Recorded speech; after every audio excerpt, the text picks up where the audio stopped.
ہمارے رب کی طرف سے، فارسل پس بھیج دے معیہ میرے ساتھ بنی اسرائیل بنی اسرائیل۔ قالا کہا ان کنتا اگر ہے تو جیتا تو لایا بآیت کوئی نشانی فأتی بہا پس اس کو لے آ ان کنتا اگر ہے تو من الصادقین سچوں میں سے۔ فألقا پس ڈالا عصاہ اپنا عصا فإذا ہی پس یہ ہو گیا ثعبان التہا مبین صریح واضح۔ ونزع اور کھینچا یا نکالا یدہ اپنے ہاتھ کو فإذا ہی پس یہ ہو گیا بیضاء سفید للناظرین دیکھنے والوں کے لیے۔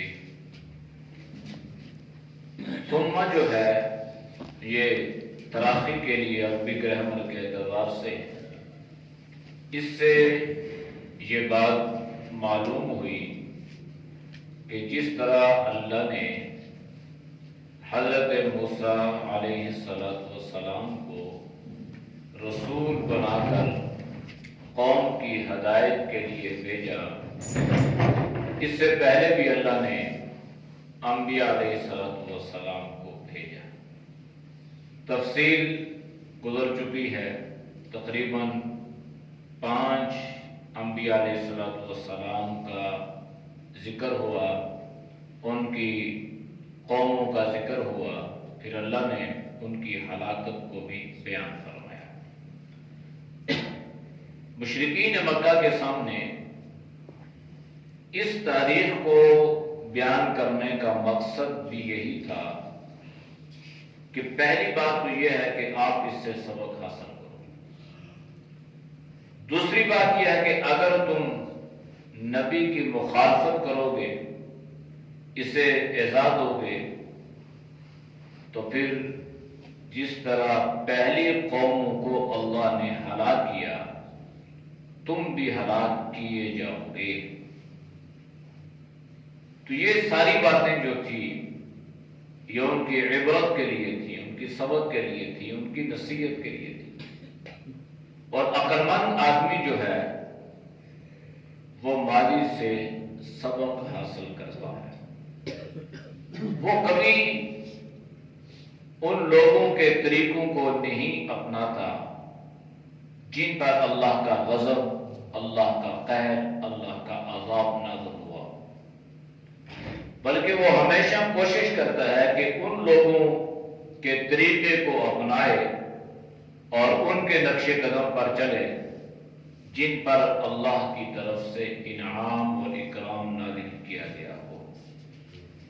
تو ثم بعثنا من بعدہم موسیٰ، اللہ فرما رہے ہیں کہ ان کے بعد، یعنی اب انبیاء علیہ السلام کو اللہ نے بھیجا، بعضوں کا ذکر اللہ نے فرمایا، بعضوں کا نہیں فرمایا، بے شمار انبیاء علیہ السلام کو بھیجا، حضرت ابراہیم علیہ السلام سے لے کر حضرت موسیٰ علیہ السلام تک بے شمار نبی رسول اللہ نے بھیجے، قوموں کی طرف، بستیوں کی طرف، علاقوں کی طرف۔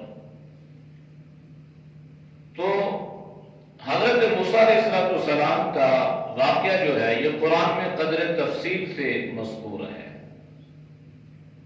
باقی انبیاء علیہ السلام کے واقعات اتنے تفصیلاً نہیں ہیں جتنا حضرت موسیٰ علیہ السلام کا ہے۔ اس کی ایک وجہ تو یہ تھی کہ اللہ کے نبی جن کے سامنے کھڑے تھے وہ اس بات کے دعوے دار تھے کہ ہم موسیٰ کی اتباع کرنے والے ہیں، تو اللہ نے حضرت موسیٰ کا ذکر فرمایا کہ ہم بھی تو حضرت موسیٰ کی اتباع کرتے ہیں، لیکن ہم اس طرح کرتے ہیں جس طرح کرنے کا حق ہے،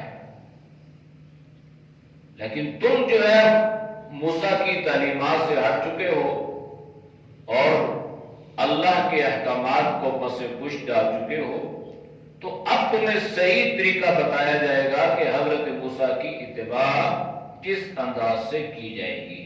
ایک وجہ تو یہ تھی۔ دوسری یہ بھی تھی کہ حضرت موسیٰ علیہ السلام پر جو حالات اور واقعات پیش آئے، جو آپ کی مخالفتیں ہوئی یا جو طاقتیں آپ سے ٹکرائیں، وہ پہلی قوموں سے ایسا نہیں ہوا۔ تو حضرت موسیٰ علیہ السلام کو بھی اس اعتبار سے اللہ نے ایک طاقت و عطا فرمائی تھی، تو اس لیے اللہ نے تفصیلاً حضرت موسیٰ علیہ السلام کا ذکر فرمایا۔ ثم بعثنا من بعدهم موسیٰ، ہم نے انبیاء علیہ السلام کے بعد موسیٰ کو بھیجا، اور یوں ہی نہیں بھیجا بلکہ بھی آیاتنا، حضرت موسیٰ کو ہم نے نشانیاں دے کر بھیجا، معجزات اللہ نے حضرت موسیٰ علیہ السلام کو عطا فرمائے۔ قرآن کریم میں حضرت موسیٰ علیہ السلام کے تقریباً 9 معجزات کا ذکر کیا گیا ہے، سب کو اللہ نے دیے۔ حضرت موسیٰ علیہ السلام کو بھی اللہ نے معجزات عطا فرمائے۔ ایک یاد رکھیں، ایک ہے معجزہ اور ایک ہے کرامت۔ معجزہ جو ہے نا، یہ انبیاء علیہ السلام کے ساتھ مخصوص ہے، اس کو کہتے ہیں خرق عادت، یعنی وہ چیز انسان کے بس میں ہو ہی نہ، انسان کی طاقت اور استطاعت میں وہ چیز نہ ہو، انسان کو عاجز کر دینے والی ہو، یہ ہے معجزہ، اور یہ خاص ہے انبیاء علیہ السلام کے ساتھ۔ کرامت جو ہے یہ اولیاء اللہ کے ساتھ خاص ہے، بزرگان دین کے ساتھ خاص ہے۔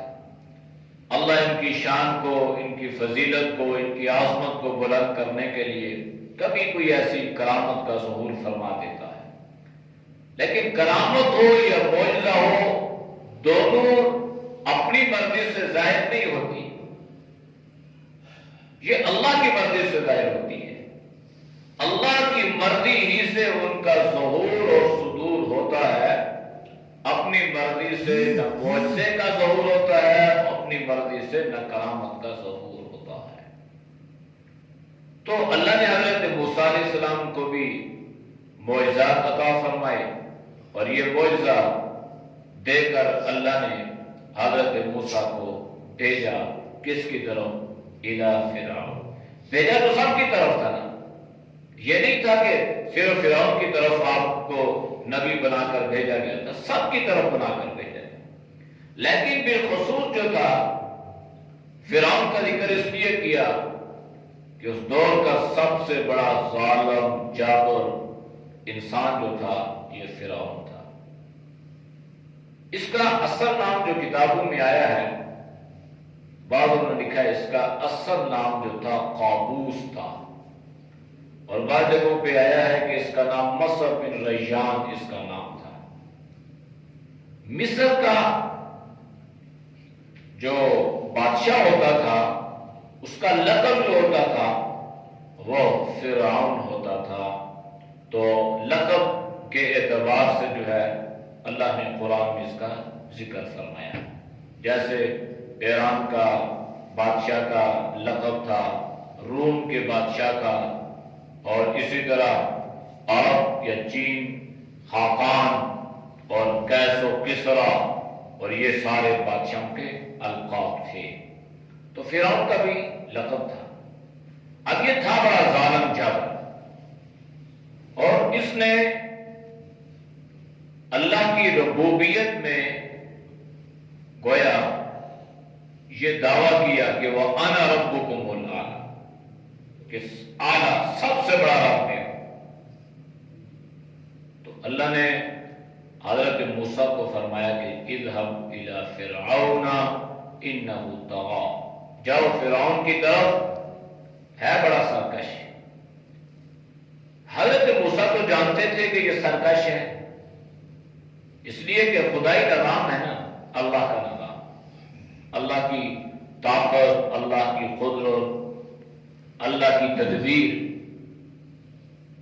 کہ یہی وہ فرعون ہے جس کے دربار میں، جس کے گھر میں حضرت موسیٰ پرورش پا رہے ہیں، دودھ حضرت موسیٰ پی رہے ہیں، اللہ اپنی ماں کا دودھ ہی پلا رہا ہے، اور اللہ کا نظام دیکھیں کہ اس کی اجرت فرعون ادا کر رہا ہے۔ اللہ، اسی کو تو اللہ کہتے ہیں، اللہ کی طاقت اسی چیز کا نام۔ تو فرعون کی طرف بھیجا تو حضرت موسیٰ جانتے تھے، دعا بھی فرمائی، ربی اشرح لی صدری ویسر لی امری وملئی۔ اس کے علاوہ جتنے اس کے مشیر تھے، وزیر تھے، ایک کا نام حامان تھا، ایک کا نام قارون تھا، قرآن میں اللہ نے ان کا ذکر فرمایا ہے، اور بھی بڑے بڑے سردار تھے۔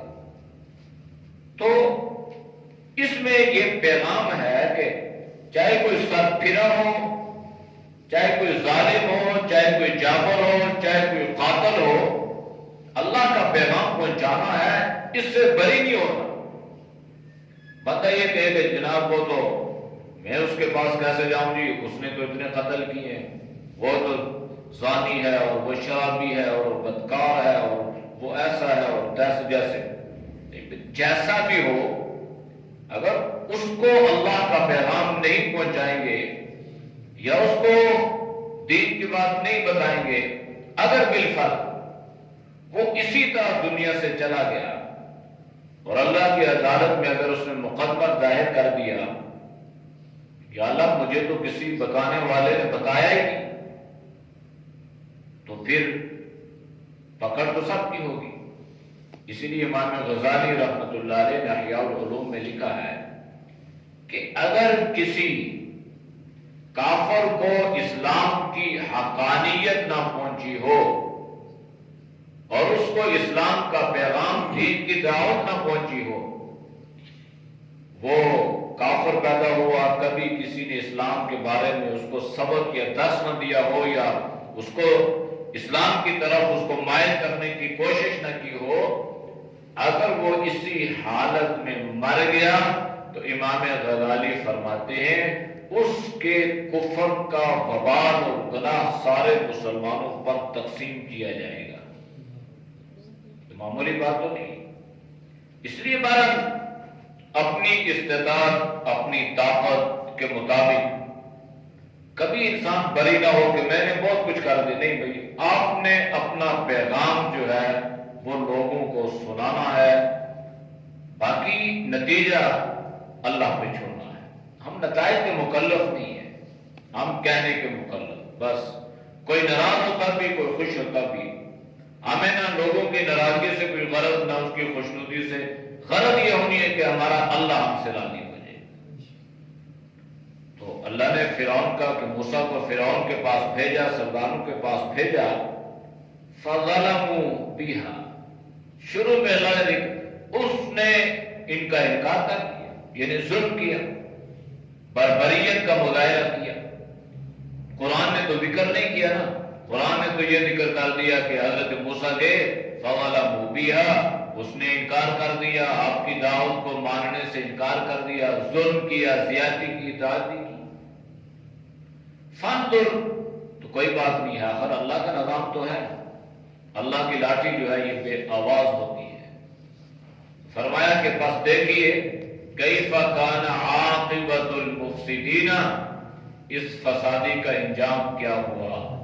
یعنی اللہ نے شروع ہی سے یہ دے دیا نا کہ آنے والے آدمی کو چاہیے کہ وہ گزشتہ قوموں کے حالات پھر ان کے انجام پہ نظر رکھے کہ ان کا انجام کیا ہوا، ان کا خاتمہ کیسی حالت میں ہوا، وہ کس طرح اللہ کی پکڑ میں آئے اور اللہ نے کس طرح اپنی گرفت کو ان پر مضبوط کیا۔ وقال موسیٰ، اب حضرت موسیٰ گئے فرعون کے پاس اور جا کے فرمایا، یا فرعون، اے فرعون، بادشاہ کو فوراً، یا فرعون، اے فرعون، انی رسول، میں رسول ہوں، قاصد ہوں، بھیجا ہوا ہوں، لیکن کس کی طرف سے؟ من رب العالمین، رب کی طرف سے جو ساری کائنات کا پالنے والا ہے۔ یہ الفاظ جب اس کے کانوں میں پڑھنے کی دیر تھی تو وہ تو غصے سے رات پیلا ہو گیا. بھائی وہ تو خود اپنے آپ کو کہہ رہا تھا میں رب ہوں، اور یہ کہہ رہے ہیں کہ میں رب کی طرف سے بھیجا گیا ہوں. اور حضرت موسیٰ نے اس کی ربوبیت کا انکار کیا کہ تو رب نہیں ہے، جس نے مجھے رسول بنا کر بھیجا ہے وہ رب ہے، اور تیری کیا ربوبیت ہے؟ تو کسی کو کیا کر سکتا ہے، کیا کھلا پلا سکتا ہے؟ میں تو رب العالمین کی طرف سے بھیجا گیا ہوں، ساری کائنات کا پالنے والا ہے، ساری کائنات کی پرورش کرنے والا ہے، ساری کائنات کی تربیت مجھے اس رب نے بھیجا ہے، تمہارے پاس آیا ہوں، اللہ کا قاصد، اللہ کا پیغام لے کے آیا ہوں. دوسری بات، حقیق علی اللہ اقول علی اللہ الا الحق. اب حضرت موسیٰ کا انداز تبلیغ تو دیکھیے نا، آپ کا طرز عمل تو دیکھیں کہ گئے اور فوراً پہلے اپنا تعارف کروایا، اور تعارف میں یہ بات بتائی کہ پہلے تو موسیٰ جانتا تو وہ تھا ہی تھا، فرعون نہیں جانتا تھا. ساری زندگی جو آپ کی اس کی تربیت اور پرورش میں رہے، کھاتے رہے پیتے رہے، محلات میں عیاشیاں، اللہ کا نظام ہے تو جانتا تو تھا ہی، لیکن اب اس انداز سے نہیں جانتا تھا. پہلے موسیٰ کے انداز سے جانتا تھا کہ موسیٰ ہے. اب یہ موسیٰ جو تھا نا، یہ موسیٰ کلیم اللہ بن چکا تھا. اب یہ اللہ کے کلیم بن چکے تھے، اللہ کے رسول بن چکے تھے، اس لیے اب یہ تعارف کروانے کی ضرورت پیش آئی اور فرمایا کہ میں اللہ کی طرف سے رسول بن کے تیرے پاس آیا ہوں، اور ہاں حقیق علی اللہ اقول علی اللہ الا الحق، اور میں اس بات پہ قائم ہوں، حق یہ ہے، سچ یہ ہے، میں کھڑا ہوں، میں قائم ہوں، اور یہ بات ثابت ہو چکی ہے کہ میں اللہ پر سوائے حق کے کچھ بھی نہیں کہوں گا. یعنی یہ میرا پیغام ہے تجھے یہ بات سنانے آیا ہوں کہ تیرے سامنے تو حق کو بات کو بیان کرنا موت کو دعوت دینے کے مترادف ہے، لیکن سن لے میں نے جو کچھ کہا ہے نا وہ حق ہے، جو کچھ کہہ رہا ہوں وہ بھی حق ہے، جو کہوں گا وہ بھی حق ہوگا. انبیاء ہے نا، حق کے علاوہ تو کوئی سبب ملتا ہی نہیں، حق اور سچ بنیادی چیز ہے. تو فرمایا کہ میں حق پہ قائم ہوں اور اللہ کی طرف سے آیا ہوں اور تجھے حق کی دعوت دینے آیا ہوں، لہذا میں اللہ کے علاوہ، اللہ کی ذات پہ حق کے علاوہ کچھ بھی نہیں کہوں گا. اب یہ اپنا مدعا، اپنا جو کہا تھا نا رسول رب العالمین، یہ بھی بتلا دیا کہ بھائی جو میں کہہ رہا ہوں نا یہ جھوٹ نہیں کہہ رہا، میں سچ کہہ رہا ہوں، اور اللہ پہ خدا نخواستہ میں جھوٹ نہیں بولتا، حق کہتا ہوں، سچ کہتا ہوں. اور حق اور سچ یہ ہے کہ میں اللہ کا رسول بن کے تیرے پاس آیا ہوں. قَدْ جِئْتُكُمْ بِبَيِّنَةٍ مِّن رَبِّكُمْ، اور یہ بھی فرمایا کہ سن، میں جو تیرے پاس آیا ہوں نا یوں ہی نہیں آ گیا، بلکہ اللہ نے مجھے تیرے پاس جو بھیجا ہے نا یہ واضح نشانیوں کے ساتھ بھیجا ہے، معجزات لے کے آیا ہوں. اور آیا بھی من ربکم، پھر فرما دیا تیرے رب کی طرف سے آیا ہوں. یہ پیغام سنایا، اپنا تعارف کروایا. اب حضرت موسیٰ یہاں پر اپنا مدعا بھی بیان کرتے ہیں کہ بھائی میں تیرے پاس اب کیوں آیا ہوں. فرمانے لگے فارسل معی بنی اسرائیل، بس سیدھی بات یہ ہے کہ اب ہم بنی اسرائیل تیری غلامی میں نہیں رہ سکتے، لہذا میں بنی اسرائیل کو لے کے جانا چاہتا ہوں، تو بنی اسرائیل کو میرے پاس میرے ساتھ بھیج دیں. یہ دو موقع جو کہنا تھا حق اور سچ بڑے مختصر انداز سے آپ نے فرعون کے دربار میں یہ تقریر کی، یہ پیغام سنایا، حق کا اظہار کیا اور بتلایا بھی کہ میں نشانیاں معجزات بھی لے کے آیا ہوں، لہذا آپ یوں کرو کہ جو بنی اسرائیل حضرت یوسف علیہ السلام کے بعد جو ہے کچھ عرصہ کے بعد ان کو قبطیوں نے غلام بنا لیا.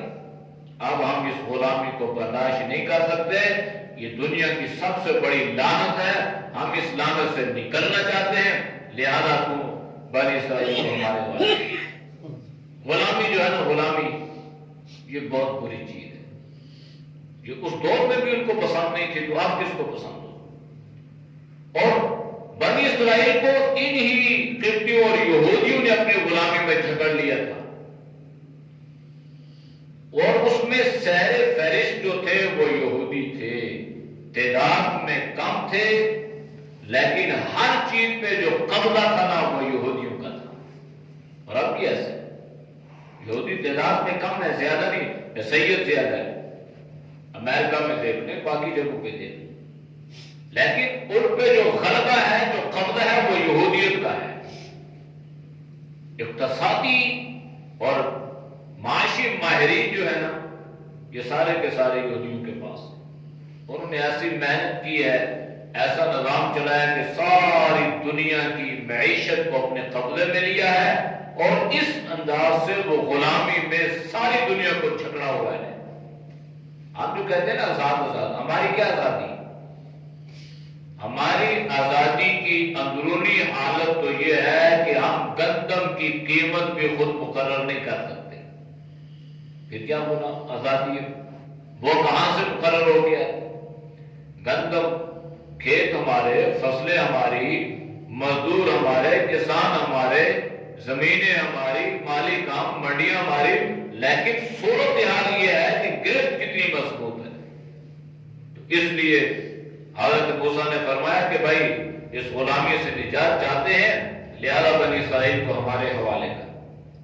قال ان كنت جئت بآیۃ، فرعون نے کہا اچھا تو کوئی نشانی لے کے آیا ہے؟ حضرت موسیٰ نے فرمایا نا کہ میں یوں نہیں آیا، مجھے اللہ نے تیرے پاس دلیل نشانی دے کر بھیجا ہے. کہا ٹھیک ہے، جئت بآیۃ، اگر تو کوئی معجزہ لے کے آیا ہے تو فاتی بہا ان كنت من الصادقین، اگر تو سچ بولنے والوں میں سے ہے نا تو پھر اس معجزے کا ظہور ہو، بتا کیا لے کے آیا. اس کے تو وہم و گمان میں بھی نہیں تھا، اس کے تصور اور خیال میں بھی نہیں تھا کہ یہ لے کے آیا. تو حضرت موسیٰ علیہ السلام نے فرمایا اچھا ٹھیک ہے، دیکھ ذرا کیا لے کے آیا. فرعون تخت پہ بیٹھا ہوا ہے، اکڑ کے بیٹھا ہوا ہے.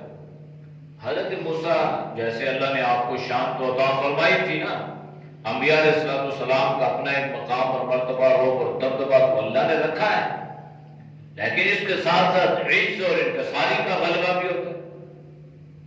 تو حضرت موسیٰ نے فرمایا فَأَلْقَىٰ عَصَاهُ، وہ جو چھڑی تھی نا اس کو زمین پہ پھینکا.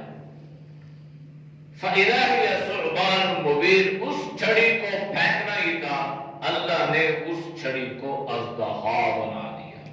اور مبین واضح ظاہر ایک ایک چیز اژدہا بالکل. مفسرین نے لکھا ہے کہ جب یہ چھڑی پھینکی اژدہا بنا تو فرعون نے دربار چھوڑا، دوڑ لگائی اور سیدھا حضرت موسیٰ علیہ السلام کے جا کے دامن میں پناہ لی. تو اس پہ کبھی کانپنے لگا. ابھی تو کچھ پہلے یہ کہہ رہا تھا کہ میں رب ہوں، تو کس رب کی بات کر رہا ہے؟ میں ہوں رب. اور اس رب کی صورتحال یہ ظاہر ہوئی کہ ایک سانپ کے ڈر اور خوف سے اس پہ تھرتھراہٹ طاری ہو گئی اور یہ کام کرنے لگا، اور حضرت موسیٰ کے دامن میں اس نے پناہ لی. حضرت موسیٰ نے اس چھڑی کو پکڑا، اللہ نے اس اژدہا کو دوبارہ چھڑی بنا دیا. یہ چیز اس نے اپنی آنکھوں سے دیکھی. اب یہ ماہر جادوگر لوگ تو وہاں تھے ہی تھے اور یہ بھی اس سے واقف تھا، لیکن ذہن میں رکھیے گا کہ جادو اور معجزے میں بہت بڑا فرق ہے، زمین آسمان کا فرق ہے. معجزہ چونکہ انبیاء علیہ السلام کے ساتھ خاص ہے نا، تو انبیاء علیہ السلام کو صفائی ستھرائی، پاکیزگی، طہارت بہت زیادہ پسند ہوتی ہے. ایسا نہیں ہو سکتا کہ خدا نخواستہ ان میں اس اعتبار سے کوئی کمی ہو. جادو کرنے والا جتنی غلاظت میں رہتا ہے کتنا ہی جادو زیادہ اثر کرتا ہے. یہ فرق ایک معمولی فرق تو نہیں ہے. تو اس لیے اس کی سمجھ میں یہ بات آنی چاہیے تھی کہ بھائی ان کی پاکیزگی، ان کی نورانیت، ان کی صفائی، ان کی ستھرائی سے تو میں واقف ہوں. یعنی یہ بات اس پہ ظاہر ہو گئی کہ یہ جادوگر نہیں ہے، اس لیے کہ جادوگر جو تھے وہ ہمیشہ غلاظتوں میں رہتے تھے، نجاستوں میں رہتے تھے، اور جو جتنا گندا ہوگا وہ اتنا بڑا اپنے فن میں مائل ہوگا. اور اب بھی ایسے ہی ہے. جادوگر جو ہے نا، ان کا جادو اس وقت اثر کرتا ہے جب یہ حرام کھاتے ہیں اور بالخصوص الو کا گوشت کھاتے ہیں. تو پہلا معجزہ یہ تھا. دوسرا وَنَزَعَ يَدَهُ فَإِذَا هِيَ بَيْضَاءُ لِلنَّاظِرِينَ. حضرت موسیٰ نے، یہ ہاتھ اس کے سامنے تھا، دیکھ رہا تھا، آنکھیں اس کی تھی، دیکھ رہا تھا. حضرت موسیٰ نے اپنا ہاتھ اپنے بغل میں دیا. اب جب اس ہاتھ کو ظاہر کیا تو یہ سفید چمکتا دھمکتا ہاتھ سورج کی طرح گویا اس کی روشنی لگنے لگی. اب یہ دو بنیادی معجزات کا ظہور فرعون کے دربار میں ہوا. اگر اس کو سوجھ بوجھ ہوتی، اس کے مقدر میں ہدایت ہوتی تو ایک معجزہ بھی اس کے لیے کافی تھا. دو معجزے دے کر بھی وہ ایمان نہ لایا، بلکہ وہ مزید جو ہے مخالفت پہ اتر آیا. تفصیل جو ہے وہ اگلے رکوع میں آ رہی ہے. اعوذ باللہ من الشیطان الرجیم. اعوذ باللہ من الشیطان الرجیم. بسم اللہ الرحمن الرحیم. بسم اللہ الرحمن الرحیم. ثم بعثنا من بعدهم موسى بآياتنا إلى فرعون وملئه فظلموا بها فانظر كيف كان عاقبة المفسدين. وقال موسى يا فرعون إني رسول من رب العالمين حقيق على ألا أقول على الله إلا الحق قد جئتكم ببينة من ربكم فأرسل معي بني إسرائيل. قال إن كنت